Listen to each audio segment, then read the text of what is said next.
Legacy Evolution STRONGARM, the tragic trilogy of mixed reactions. Too slim, retool, weak arm, blue. Enough. Shell forming, everywhere I go I see her face, just like my ex. And reissuing. I admit, I was among one of the many fans who was skeptical of her just from those initial reveals a year ago, but after not much thinking, I finally made my choice.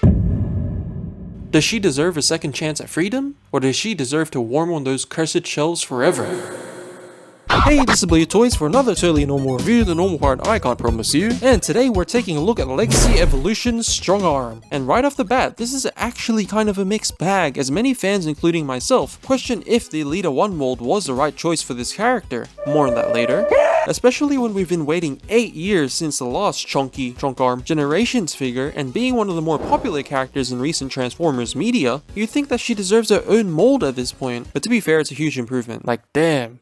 Introducing the RID2015 show with the rank of Cadet as Cybertronian law enforcer, STRONGARM is a pretty enthusiastic, kinda annoying at times, rulebook yapper in the show, often clashing with a reckless fellow Autobot sideswipe and disliking Bumblebee's loose command style. But it's her drive for perfection and integrity that makes her a welcome addition to the Autobot family. And where Mark, one of the designers of this figure at Hasbro, who by the way, make sure you go follow him on Instagram, he gives really good insights into the figures he designs, and he's a really cool guy. But he adds to the lore of STRONGARM by promoting her from Cadet to Officer in this iteration of the Legacy trilogy, which needless to say is a cheeky way of explaining how the budget, Hasbro, probably limited them to result in a slightly inaccurate design, with a buffed down chest, tighter shoulders and other missing paint-apps. And if you like your accuracy well done like me, then prepare for another 8 years of suffering. But it's not all doom and gloom, because what Hasbro does get right in this figure is that unlike Legacy Prime RC and Knockout, who I think are decent figures by the way, I feel she actually captures the energy of the STRONGARM we all knew from the show, sporting her signature pauldrons that gives her more of an armored battle-ready feel, shows off the white, gunmetal black and fresh two-tone paint which I absolutely love, actually has a proper Autobot logo this time, which thank god it doesn't look like a football club logo,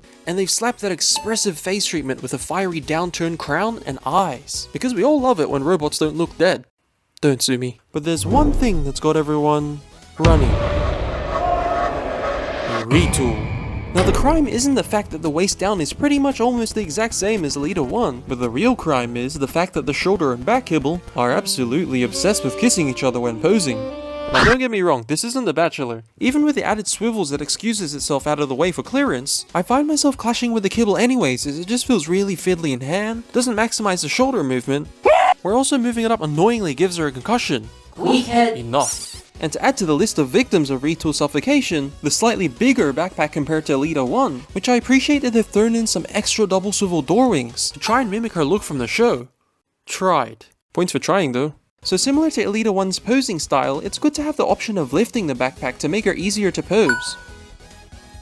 Though putting the nice guy cap on, I can understand that designers had to work with the B word budget, since I gotta appreciate that some of the retool parts offers better articulation than Elita-1, with the improved ball-jointed head giving her better range of motion, compared to Elita-1's ball-jointed neck cramps that stuck on a swivel-like movement, and thankfully the lower forearms aren't disturbed by the back kibble, so she can hit those moves on the dance floor. I can't believe this exists, it's so dumb, I love it. Bicep cut, elbow bend, wrist swivel, waist swivel, hips, out and in, forward and back, thigh rotation, knee bend, and on my copy they fixed those floppy Autobot 4 slipper ones, so she can show off some stable posing with her very lonely, almost animation accurate, laser blaster that's crafted of a smoke translucent plastic, can be plugged into her hand, which looks good for posing, and there's no issues blushing as well as Emgo says, where she also comes with her light bar, that's already battle damaged, nothing new, which is removable by the way, but my copy is acting like a barnacle on a whale, so I'll just leave it. Of course it comes out on camera. And if you want to get one step closer to animation accuracy, you can plug her light bar into her forearm, which personal preference, I like it on her back. But just looking at these accessories, I wouldn't rule out that the cost of the tooling probably sacrificed the potential for a bigger arsenal. Like I would have loved if they included one more accessory, just like a crossbow from the show. But thanks to a little something called cross compatibility, you can make your loadout less boring. Which dare I say, some of these loadouts look better than her stock blaster. At least in my dead Autobot blue eyes. And there's no flight stand port on STRONGARM, because man that would feel so wrong. Checkmate. The size is your average deluxe scale. Here are some rotations for your convenience. Let's not forget the Takara repaint of STRONGARM, and the Ladybots, with some Autobots, Decepticons, Cyclonus, And here's Air Razor since they don't have Filch, and a banana for scale. Which, speaking of fruit, transformation's basically the same as strawberry flavored Elita-1, except this time it comes in vanilla, sprinkled with pain. Or so I thought. If you follow the instructions, it tells you to do the arms first, but we won't be doing that since it causes part 2 of this love story. At this point, just get a room. So we'll start with a backpack. Backloader.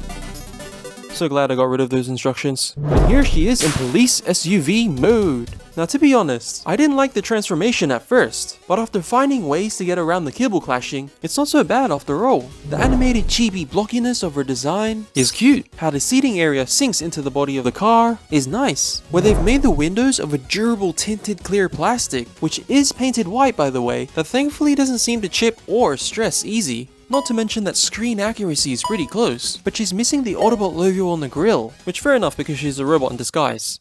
15. that was so bad. And, as part of the infamous Evo Fusion gimmick, basically a hipster way of saying weapon storage, you can Evo fuse this Evo gun into the Evo port on the back of the car, because I don't care. But like we saw in robot mode, the retool suffocation infects your alt mode. Putting her beside some other bots, she definitely feels a little small for an SUV. Insert awkward shot. This. Also disclaimer, this doesn't actually bother me, I just find it funny. And the fact that the wheels are smooth, unlike her off-road tires in the show, which takes away her rocky personality in play when rolling, where if you turn her around to the back, it's not looking good. Just don't stare at it for too long.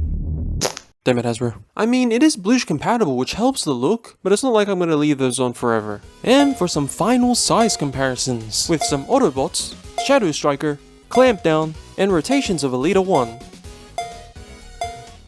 Elita-1's mold isn't a terrible mold, but it weighs down the lock potential of a great Strongarm with less compromises. At best, this is like the pre-evolution form of Strongarm, which, giving my unbiased opinion, Strawberry Shortcake takes the crown from me, mostly because of the playability factor, with more accessories, and damn it, Hasbro. And so to top it all off, she gets 7 hearts out of 10 from me, making her totally just good. Highly recommend this figure if you're an animation sim, like me, and don't mind a little bit of accuracy meddling, like me, just don't get it at full price. Still a fun figure though. And leaving you all with food for thought, she might not be a perfect figure, though she's a prime, or should I say RID2015, example of a decent retool. Okay, I'm just gonna leave.